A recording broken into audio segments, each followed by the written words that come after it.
예수님께는 바리새인들이 지어준 별명이 있습니다. 그것은 먹기를 탐하고 포도주를 즐기는 자 또는 세리와 죄인들의 친구입니다. 그만큼 예수님은 세리와 죄인들과 더불어 식사를 많이 가졌습니다.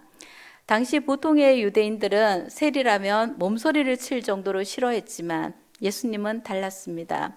오늘 본문에서 예수님은 중풍병자를 고친 가버나움을 떠나 지나가시다가 마테라 이름하는 세리를 만납니다. 보통의 유대인들이라면 세간을 그냥 지나치거나 아니면 세리들이 보기 싫어서 돌아갈 텐데 예수님은 마태가 세간에 앉은 것을 보시고 마태를 부르며 이렇게 말합니다. 나를 따르라. 그러자 마태도 미련 없이 하던 일을 멈추고 즉시 일어나 예수님을 따릅니다. 예수님은 베드로와 안드레를 제자로 부르실 때도 빌립을 제자로 선택하실 때도 모두 나를 따르라고 하셨습니다.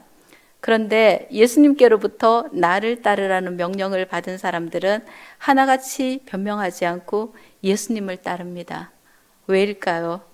그것은 예수님이 모든 인류의 왕이시요 구세주이기 때문입니다. 온 역사를 통치하고 다스리시는 분이 예수님이시기에 예수님이 한마디 하면 거센 파도도 잠잠해지고 죽어서 시체 썩는 냄새를 풍기던 나사로도 영원히 육체 속으로 들어와 다시 살아납니다. 예수님의 한마디에 자연도 사람도 모두 순종합니다. 우리도 예수님이 불러서 이곳에 온 자들입니다. 그럼 예수님께서는 왜 베드로를, 안드레를, 마태를 그리고 우리를 부르셨을까요? 예수님을 따르게 하기 위해서입니다. 따른다는 말 속에는 예수님을 내 삶의 경배자로, 인도자로 택하여 순종하겠다는 나의 결단과 의지가 내포되어 있습니다. 세상에는 우리가 귀하게 여기는 것들이 많지만 그 중에서 예수 그리스도를 자신의 가장 귀한 삶의 보배로 알고 선택한 사람들이 바로 예수님을 따르는 자들입니다. 또한 예수님을 따른다는 말은 예수님의 삶을 모방하고 그 삶을 답습한다는 의미입니다. 즉 예수 그리스도를 자신의 인격과 삶의 표준으로 여기고 그분을 닮으려고 애쓰는 사람이 성도입니다. 성경도 그리스도의 장성한 분량에 이르기까지 자라라고 하였습니다. 상인을 따르는 자들은 장사꾼이 되고 정치가를 따르는 자들은 정치인이 됩니다. 그리고 조직폭력배를 따르는 자는 똑같은 조직폭력배가 됩니다. 그러나 예수님을 받자 따라부터 그분을 모방하는 삶을 사는 사람은 예수님과 같은 인격과 성품을 가지고 살아갑니다. 또한 예수님을 따른다는 말은 그분과 같은 운명 공동체로 살아간다는 것입니다. 그분이 영광을 받으면 자신들도 영광을 받고 그분이 당한 고난을 자신들도 당할 것을 각오하는 자들이 예수님을 따르는 참 성도들입니다. 또 그분이 하신 일을 자기도 하고 그분이 삶의 목표로 삼으셨던 하나님 아버지께 영광을 돌리고 인간을 죄에서 구원하시기 위해서 애쓰셨던 예수님을 생각하여 우리도 다른 사람들을 죄에서 구원하기 위해 복음을 전하는 일을 합니다. 성도 여러분, 우리는 예수님을 따르는 사람들입니다. 그러므로 우리는 예수님을 최고의 가치로 여기며 예수님의 말씀에 순종하며 그분을 닮아가야 합니다. 주님은 오늘도 우리를 향해 나를 따르라고 말씀하십니다. 예수님을 따르겠다고 다짐한 마태는 가장 먼저 예수님을 자신의 집으로 모시고 자신의 동료인 많은 세리와 죄인들도 초대하여 식사를 합니다. 그동안 함께 일했던 세리 동료들과 송별회도 하고 또 자신이 그리스도의 제자가 된 것에 대한 감사와 기쁨의 의미로 잔치를 벌였을 것입니다. 그리고 마태는 그 자리를 통해 수많은 동료들에게 예수님을 소개하고 전도했을 것입니다. 예수님께서 세리와 죄인들의 친구라는 별명까지 얻게 된 사실이 바로 이를 잘 확증해 주고 있습니다. 여러분은 마태처럼 예수님을 선전하며 살아가고 있습니까? 베드로전서 2장 9절은 오직 너희는 택하신 족속이요 왕같은 제사장들이요 그의 소유된 백성이니 이는 너희를 어두운 데서 불러내어 그의 기이한 빛에 들어가게 하신 자의 아름다운 덕을 선전하게 하려 하심이라고 했습니다. 여기서 선전으로 번역된 헬라어 엑상겔로는 널리 선포하다라는 단어로 본래 시장에서 장사꾼들이 자기 물건을 선전하는 언행에서 유래되었습니다. 여러분, 시장에 가면 상인들이 자기 물건을 팔려고 얼마나 열심히 선전합니까? 제가 살던 대구 서문시장에는 장사꾼들이 자기 물건을 팔기 위해서 골라를 하든지 아니면 여러 가지를 왔어요. 울릉도에 명물 오징어가 왔어요. 이러면서 그렇게 온갖 소리를 내어서 자기 물건을 선전하면서 팝니다.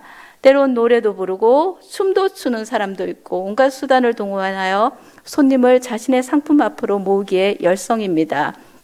그 행동이 바로 선전입니다. 여러분은 예수님을 그렇게 선전하며 살아가고 있습니까? 마태처럼 내가 영접한 예수님을 내가 아는 모든 사람들에게 소개하고 자랑하고 있습니까? 좋은 물건을 구입한 사람은 그 물건을 자랑하고 싶어 못 견딥니다. 멋진 배우자를 만난 사람도 그 사람을 자기 주변 사람들에게 자랑하고자 식사 자리를 마련합니다. 우리는 이 세상의 주인과 사귀는 사람들이요, 완전한 인품을 지닌 분을 아는 사람들이요, 구원과 생사화복의 열쇠를 쥐고 계신 전능하신 분 예수님의 친구입니다.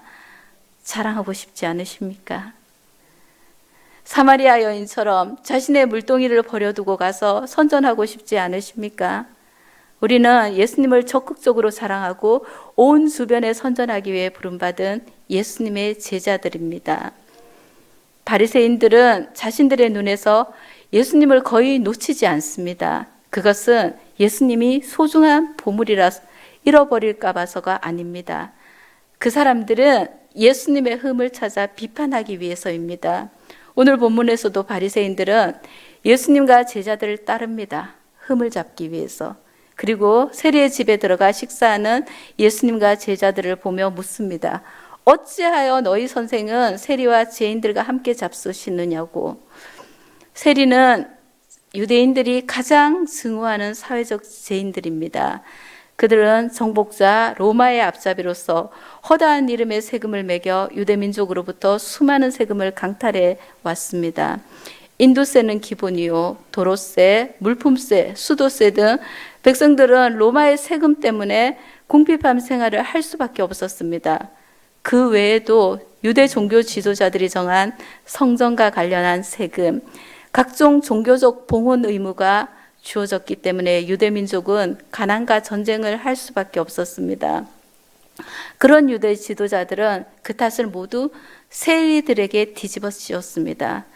자신들은 성전에서 재물을 팔아 이익을 남기고 종교세로 걷어들인 돈으로 치부하고 호의호식하면서도 자신들은 경건하고 세리들은 모두 도둑 취급했습니다. 유대인들에게 죄인 취급받고 일반 백성들과 교제가 끊긴 세리들은 창녀나 죄인들과 사귈 수밖에 없었습니다. 그들 모두가 지금 주님과 한자리에 앉은 것입니다. 주님은 그들에게 얼굴을 찌푸리지도 않고 피하지도 않으시며 그들과 함께 먹고 마셨습니다. 제자들도 예수님을 본받아 차별 없이 그들을 대했습니다. 하지만 바리새인들은 달랐습니다. 그들은 예수님을 책잡으려는 강교함으로 어찌하여 너희 선생은 세리와 죄인들과 함께 잡수시느냐고 질문합니다. 이 말을 들은 예수님께서 말씀하십니다. 건강한 자에게는 의사가 쓸데없고 병든 자에게라야 쓸데있느니라. 그렇습니다. 예수님이 이 땅에 오신 이유는 의인을 위해서가 아니라 죄인을 위해서입니다. 스스로 자신의 죄를 어떻게 해결할 수 없는 죄인이 그 죄로 죽어가는 것을 참아보지 못해 긍휼이 많으신 하나님이 이 땅에 친히 오신 것입니다. 유대교의 규례에 의하면 죄인들과 함께 식사하는 자는 곧 죄인으로 규정하게 되어 있습니다. 바리새인들은 예수님을 죄인의 동료로 판단하고 비판하기 시작한 것입니다. 하지만 바리새인의 판단은 하나님의 율법과는 거리가 먼 내용입니다. 하나님께서는 율법에서 내 원수라도 줄이거든 먹이라고 하셨습니다. 예수님께서 세리와 죄인들과 함께 먹고 마신 일은 율법의 정신에도 어긋나지 않습니다. 그럼에도 바리새인들은 자신의 기준대로 율법을 왜곡되이 해석하여 사람을 정죄하고 예수님께서 행하시는 사랑의 법을 판단했습니다. 그래서 예수님께서 바리새인들을 향해 말씀하십니다. 너희는 가서 내가 긍휼을 원하고 제사를 원하지 아니하노라 하신 뜻이 무엇인지 배우라고. 그릇된 편견 의식을 가진 바리새인들을 향해 예수님께서 나는 인애를 원하고 제사를 원하지 아니하며라고 한 호세아서 6장 6절의 말씀을 인용해서 교훈하십니다. 호세아 당시 이스라엘의 종교 지도자들은 성전의 제사 의식은 형식적으로 드리고 제사를 빙자해 가난한 자들과 약한 자들을 등쳐먹었습니다. 마치 지금 바리새인들처럼요. 그래서 이사야는 아예 이사야 1장에서 이스라엘 지도자를 향해서 소돔의 간원들이라고 불렀습니다. 예수님 당시의 종교 지도자들도 마찬가지였습니다. 율법은 인본주의에 오염되어 내용 없는 허다한 의식과 형식적인 행위로 타락했고 종교 지도자들은 방탕과 탐심으로 인해 로마 정부에 아부하고 각종 종교 기득권으로 자기 배만 불리는데 혈안이 되어 있었습니다. 그들은 입으로는 주여 주여 하지만 마음은 하나님께로부터 먼 자들이었습니다. 그런 그들에게 비참한 백성들의 생활은 아예 간신 밖이었습니다. 더 나아가 그들은 자신들이 만든 전통을 하나님의 말씀보다 더 중요하게 여겼습니다. 예수님께서 안식일에 병든 자들을 불쌍히 여겨서 그 병든 자를 치료해 주시면은 안식일을 범하였다고 정죄하는 등 그야말로 율법의 정신인 사랑과 공의와 신의와 자비는 행하지 않고 그 형식만 중요시하는 극히 모순된 종교인들이었습니다. 성도 여러분, 혹시 우리에게도 바리새인 같은 사고나 삶의 모습이 있지는 않습니까? 예배만 잘 드리면 신앙생활을 잘 하는 것으로 착각하고 이웃을 사랑하기보다는 그 사람의 죄를 찾아내어 비판하려는 습관에 물들어 있지는 않습니까? 하나님 보시기에 우리는 모두 죄인입니다. 그렇기에 우리 모두는 하나님의 은혜가 없이는 살아갈 수가 없는 자들입니다. 그런 우리가 하나님의 백성이 된 것은 우리의 신분이나 노력으로 주어진 것이 아니라 오직 그리스도의 대속의 은혜를 통해 거저 주신 하나님의 선물입니다. 그러므로 자기를 자랑하거나 다른 성도를 업신여기는 행위는 하나님을 무시하는 행동입니다. 우리 모두 동일한 하나님의 은혜와 사랑을 받고 있는 존귀한 자요, 천국 유업을 함께 누릴 동등한 가족입니다. 그런 우리가 그리스도의 말씀이 아닌 자신의 가치 기준과 판단대로만 행하면 우리는 불신자들과 다를 바가 없습니다. 예수님을 따르기로 작정하고 지금 이 자리에 예배의 자리에 있다면 우리는 그리스도의 말씀을 따라 행해야 합니다. 하나님의 말씀 안에서 모든 일과 사물을 조명하고 적용하고 판단해야 합니다. 이것이 바로 성도의 생활 원리입니다. 그러므로 자신의 기준이나 취향, 나의 가치관으로 매사를 판단하는 사람은 참된 그리스도인이라 할 수 없습니다. 그리스도의 법을 따르지 않는 자는 그리스도의 백성이 아닙니다. 이런 이들을 예수님께서는 불법을 행하는 자들이라고 하시며 내가 너희를 도무지 알지 못하니 불법을 행하는 자들아 내게서 떠나가라고 하십니다. 우리가 아무리 세상적 지식을 많이 쌓고 경험이 풍부하고 우리의 지혜는 풍부하다고 해도 우리의 지혜는 하나님의 어리석음보다 못합니다. 그러므로 우리는 하나님 앞에 다 무지하고 미련한 자들입니다. 하나님은 숲 전체를 보시는데 우리는 그 숲의 나무밖에 보지 못합니다. 하나님은 영원한 것을 보시고 세우셨는데 우리 인간은 순간적이고 단면적인 것만 보고 판단합니다. 그러므로 우리는 우리의 신앙의 연륜을 자랑할 것이 아니라 믿음으로 주의 법에 복종해야 합니다. 육에 속한 사람은 하나님의 성령의 일을 알지 못합니다. 도리어 그들에게는 성령이 하신 일이 미련하게 보입니다. 이유는 하나님의 성령의 일은 영적으로라야 분별되기 때문입니다. 자신을 죄인인 양 비판하는 바리새인들에게 예수님은 건강한 자에게는 의사가 쓸데없고 병든 자에게라야 쓸데있다고 교훈하셨습니다. 그렇습니다. 빛은 어두운 곳에, 소금은 부패한 곳에 필요합니다. 그렇기 때문에 예수님은 세리와 죄인들 같이 어두운 죄의 그늘 속에 있는 자들에게 더욱 자신이 필요하다고 하셨습니다. 스스로 건강하다고 생각하는 사람은 의사를 찾지 않습니다. 하지만 자신의 몸이 병들었다고 생각할 때는 의사를 찾습니다. 그렇듯이 자신이 스스로 의롭다고 생각하는 사람은 예수님이 필요 없지만 병든 자, 즉 스스로 죄인임을 인정하는 자, 영혼의 참 의사가 되시는, 내 영혼이 병들었다고 생각하는 사람들은 영혼의 참 의사가 되시는 예수님을 찾습니다. 그리고 예수님께 자신을 맡깁니다. 바리새인들은 길거리에 서서 사람들이 듣도록 큰 소리로 자신의 의로움을 자랑하듯 기도하던 자들이었습니다. 세리와 죄인들은 스스로가 죄인임을 깨닫고 하나님의 긍휼을 바라는 자들이었습니다. 그래서 이들에게는 예수님이 필요했습니다. 그렇습니다. 예수님이 이 세상에 오신 것은 자기 스스로를 의롭다고 여기는 자칭 의인을 부르러 오신 것이 아니라 죄인을 부르러 왔습니다. 여러분은 어떻습니까? 자신이 의롭다고 생각하십니까? 아니면 나는 여전히 예수님의 은혜가 아니고는 살 수 없다고 생각하는 죄인입니까? 만일 자신의 마음에 스스로를 의인이라고 생각하며 자신의 의를 자랑하며 살아간다면 그런 사람은 결코 주님을 필요로 하지 않을 것이고 주님 또한 그런 사람은 부르지 않습니다.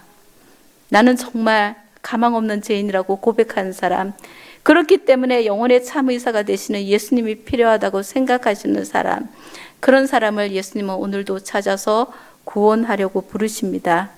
마태를 부르셨던 것처럼요. 마태의 원래 이름은 연합이라는 뜻을 가진 레위입니다. 그렇지만 레위는 이름대로 연합되지 못한 삶을 살았습니다. 세리라는 직업을 가졌기에 돈은 있었을지 몰라도 동족들로부터 따가운 눈총을 받아야 했고 늘 따돌림을 당했습니다.